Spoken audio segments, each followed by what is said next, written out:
ሰላም ጤና ይስጥልን ውድ ተመልካቾቻችን፣ ይህ ሳምንታዊ የካ ዜና የሚቀርብበት ፕሮግራማችን ነው። በዚህ ፕሮግራም በሳምንቱ በየካ ክፍለ ከተማ አስተዳደር የተከናወኑ አበይት ተግባራት ወደ እናንተ ይደርሳሉ። እርሶም የምንለቃቸው ወቅታዊና ትክክለኛ መረጃዎች እንዲደርሶ የካ ኮሙኒኬሽን የሚለውን የድረ ገጽ የፌስቡክ፣ ዩቲዩብ፣ ቴሌግራም እና ሌሎች የማህበራዊ ሚዲያ አማራጮችን ሰብስክራይብ በማድረግ ይከታተሉን።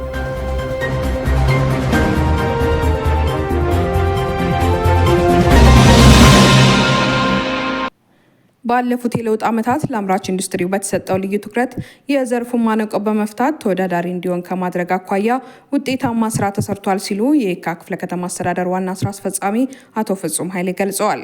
የየካ ክፍለ ከተማ አስተዳደር ኢንዱስትሪ ልማት ጽሕፈት ቤት እምርታ ለዘላቂ ከፍታ በሚል መሪ ቃል የ2018 በጀት ዓመት የኢትዮጵያ ታምርት ንቅናቄ መድረክ አካሂዷል።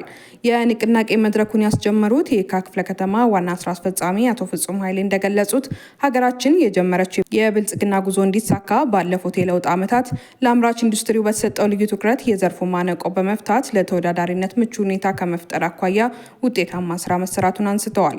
በተለይ በክፍለ ከተማችን ኢትዮጵያ አዲስ አበባ ታምርት በሚል ንቅናቄ የተሰሩ ስራዎች የዘርፉ ማነቆች በመፍታት ምርታማነትን በማሳደግ የውጭ ምንዛሬን ለሀገሪቱ የሚያስገኙ ኢንዱስትሪዎች እንዲስፋፉ ማድረግ መቻሉን ያነሱት አቶ ፍጹም ኃይሌ ይህንን በቀጣይ ማጠናክሮ በማስቀጠል ለሀገር ውስጥ ምርት ትኩረት በመስጠት መስራት እንደሚገባ አሳስበዋል።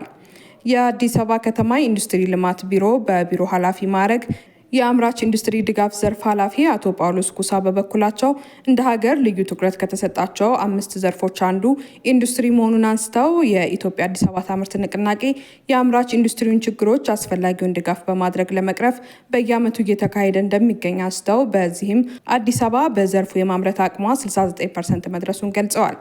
የየካ ክፍለ ከተማ ኢንዱስትሪ ልማት ጽሕፈት ቤት ኃላፊ ኢንጂነር ሱራፌል እሸቴ በበኩላቸው ንቅናቄው ከተጀመረ ወዲህ በክፍለ ከተማው የሚገኙ አምራች ኢንዱስትሪዎች የሚያጋጥሟቸውን መዋቅራዊ ችግሮች በመፍታት ምርትና ምርታማነት እንዲጨምር መደረጉን አንስተው ይህም የውጭ ምርትን በሀገር ውስጥ ምርት የመተካት አቅምን በማሳደግ ለሀገራዊ ኢኮኖሚ እድገት የላቀ ፋይዳ እያበረከተ እንደሚገኝ ገልጸዋል። በመድረኩ እንደ የካ ክፍለ ከተማ በንቅናቄው የተሰሩ ስራዎችን የሚያሳይ ሪፖርት ቀርቦ ውይይት ተካሂዷል። በየካ ክፍለ ከተማ አስተዳደር አምራች ኢንዱስትሪዎች ምርቶቻቸውን የሚያስተዋውቁበት ኤግዚቢሽንና ባዛር ተከፍቷል። የየካ ክፍለ ከተማ አስተዳደር ኢንዱስትሪ ልማት ጽሕፈት ቤት እምርታ ለዘላቂ ከፍታ በሚል መሪ ሀሳብ አምራች ኢንዱስትሪዎች ምርቶቻቸውን የሚያስተዋውቁበት ኤግዚቢሽንና ባዛር በትናንትናው ዕለት አስጀምሯል። በባዛሩ ከ20 በላይ አምራች ኢንዱስትሪዎች የተሳተፉ ሲሆን የቆዳና ጨርቃጨርቅ፣ የማንፋክቸሪንግ፣ ፈርኒቸር እና የአግሮ ኢንዱስትሪ ምርቶች ለገበያ ቀርበዋል። ኤግዚቢሽንና ባዛሩ በየካ ክፍለ ከተማ አስተዳደር ግቢ ውስጥ የተከፈተ ሲሆን ሸማቾች ለሀገር ውስጥ ምርት ትኩረት እንዲሰጡ ጥሪ ቀርበዋል። የክፍለ ከተማ አስተዳደሩ የገቢ ግብረ ኃይል የገቢ አሰባሰብ ያለበትን ደረጃ ከገቢ ግብረ ኃይል አባላት ጋር በመገምገም የቀጣይ አቅጣጫ አስቀምጧል። የግምገማ መድረኩን የመሩት የየካ ክፍለ ከተማ ዋና ስራ አስፈጻሚ አቶ ፍጹም ኃይሌ እንደገለጹት ሪፖርቱ የተሻሉ ስራዎች መከናወናቸውን አመላካች ነው ያሉ ሲሆን የገቢ ግብረ ኃይሉ ቅንጅታዊ አሰራርን በማዳበርና ስራዎችን በየዕለቱ በመገምገም ከባለፈው በጀት ዓመት አፈጻጸም ጋር በማነጻጸር በእጥፍ ማሳደግ ይገባል ብለዋል። የገቢ አሰባሰብ እቅድን በተሟላ ሁኔታ ለመተግበር የግብር ከፋዩንና የአገልግሎት መስጫ ተቋማትን በአግባቡ በማዘመን ተቀባይነት ያለው የስራ አካባቢ በመፍጠር የተሻለ ገቢ መሰብሰብ እንደሚገባ አቶ ፍጹም ኃይሌ አሳስበዋል። የክፍለ ከተማው አነስተኛ ግብር ከፋዮች ቅርንጫፍ ጽሕፈት ቤት ኃላፊ ወይዘሮ ወይንሸት ጸጋይ በበኩላቸው የቀረበው ሪፖርት መነሻ በማድረግ ለገቢ አሰባሰብና ለተቋማት ምቹ ሁኔታዎች ቅድሚያ በመስጠት ሁሉም ወረዳዎች በገቢ አሰባሰብ ተቀራራቢ አፈጻጸምን በማስመዝገብ ገቢን ማሳደግ እንዳለባቸው አስገንዝበዋል። በመድረኩ የገቢ ግብር አሰባሰብና የአገልግሎት መስጫ ቢሮ ማዘመን ያለበትን ደረጃ የሚያሳዩ አጫጭር ሪፖርቶች በግብረ ኃይሉ አባላት በኩል ቀርቦ የተገመገሙ ሲሆን በልዩ ትኩረት ተቋማትን በማዘመን አገልግሎትን ማቀላጠፍና ገቢን የበለጠ ማሳደግ እንደሚገባ የቀጣይ አቅጣጫ ተቀምጧል። የየካ ክፍለ ከተማ አስተዳደር በቀጣይ 15 ቀናት የሚካሄዱ ልዩ የንቅናቄ ስራዎች ላይ አቅጣጫ አስቀምጧል። አስተዳደሩ በቀጣይ 15 ቀናት የሚካሄዱ ልዩ የንቅናቄ ስራዎች ላይ ከክፍለ ከተማና ከወረዳ አመራሮች ጋር በመወያየት አቅጣጫ አስቀምጧል።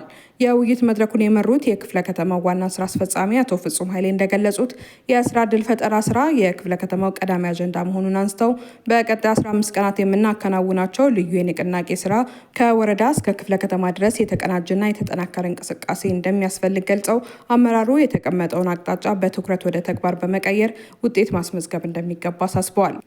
በቀጣይ ቀናት የሚከበረው የአንድነት የትጋትና የድል አድራጊነት መገለጫ የሆነው የአድዋ ድል በዓል በስኬት እንዲጠናቀቅ ሁሉም የድርሻውን ሊወጣ እንደሚገባም አሳስበዋል። የየካ ክፍለ ከተማ የዴሞክራሲ ስርዓት ግንባታ ማስተባበሪያ ቅርንጫፍ ጽህፈት ቤት ኃላፊ አቶ መገርሳ ገላና በበኩላቸው የስራ ዕድል ፈጠራ ስራዎች ላይ ያሉ ክፍተቶችን ፈትሾ በማረም ወጣቶችና ሴቶች በተጨባጭ የስራ ዕድል ባለቤት ለማድረግ በቀጣይ 15 ቀናት በልዩ ትኩረት ለመስራት የታቀደውን ተግባር በውጤት ማጠናቀቅ እንደሚገባ አሳስበው በዓሉን አስመልክቶ የሚካሄዱ የንቅናቄ ፕሮግራሞች በስኬት እንዲጠናቀቁ በቅንጅት መስራት እንደሚገባ አሳስበዋል። የክፍለ ከተማው ምክትል ስራ አስፈጻሚና የስራና ክህሎት ጽህፈት ቤት ኃላፊ አቶ እንዳልካቸው አስራት በበኩላቸው በቀጣይ 15 ቀናት የሚካሄዱ የስራ አውደ ርዕይና የስራ ዕድል ፈጠራ ስራዎች ልዩ ቅንጅትና መናበብን የሚጠይቁ በመሆናቸው ከመቼውም ጊዜ በላይ ትኩረት በመስጠት ማሳካት አማራጭ ሳይሆን ግዴታ መሆኑን በመገንዘብ መስራት እንደሚገባ ገልጸዋል። ይህ ልዩ የንቅናቄ ስራ በክፍለ ከተማ ውስጥ የስራ ዕድል ፈጠራን በማጠናከር የዜጎችን ኢኮኖሚያዊ ተሳትፎ ለማሳደግ እንደሚያግዝም ተጠቁሟል። የመደመር እይታን በተግባር በማረጋገጥ ህብረተሰቡ ማህበራዊና ኢኮኖሚያዊ ችግሮችን በዘላቂነት ለመፍታት ሁሉም ሊረባረብ ይገባል ሲሉ የየካ ክፍለ ከተማ አስተዳደር ዋና ስራ አስፈጻሚ አቶ ፍጹም ኃይሌ ገልጸዋል። የየካ ክፍለ ከተማ የወረዳ 9 አስተዳደር በመደመር መንግስት እይታ የዘርፎችን ምርታ በሚል መሪ ቃል በ6 ግቦች የተከናወኑ የሚገኙ የልማት የሰው ተኮርና የመልካም አስተዳደር ተግባራት አፈጻጸሙን ገምግሟል። የወረዳው ደጋፊና የክፍለ ከተማ ዋና ስራ አስፈጻሚ አቶ ፍጹም ኃይሌ በወቅቱ እንደገለጹት በመደመር እይታ የታቀዱ ግቦች አጠናክሮ በማስቀጠልና በተግባር በማረጋገጥ የህዝቡን ማህበራዊና ኢኮኖሚ ችግሮች በዘላቂነት መፍታት ይገባል። መደመር እንደ መመሪያ ፍልስፍና በመጠቀምም የወረዳውን ነዋሪዎች ተጠቃሚ የሚያደርጉ የተጀመሩ ተግባራት በፍጥነት መጠናቀቅ እንዳለባቸው አሳስበዋል። የየካ ክፍለ ከተማ የብልጽግና ፓርቲ ቅርንጫፍ ጽህፈት ቤት የአደረጃጀት ዘርፍ ኃላፊ ወይዘሮ ማስተዋል በበኩላቸው በ6 ግቦች በወረዳው እስካሁን የተመዘገቡ ስኬቶችን በማስቀጠልና የታዩ ጉድለቶችን በማረም ነዋሪዎችን ተጠቃሚነት ማረጋገጥ እንደሚገባ ገልጿል። የየካ ክፍለ ከተማ አስተዳደር ስራና ክህሎት ጽህፈት ቤት የሁለተኛው ዙር የሴፍቲኔት ተጠቃሚዎች ስልጠና መስጠት ጀመረ። የክፍለ ከተማ አስተዳደሩ ስራና ክህሎት ጽህፈት ቤት በንግድ ዕቅድ ክህሎት ዙሪያ ለሴፍቲኔት ተጠቃሚዎች ሁለተኛ ዙር ስልጠና መስጠት ጀምሯል።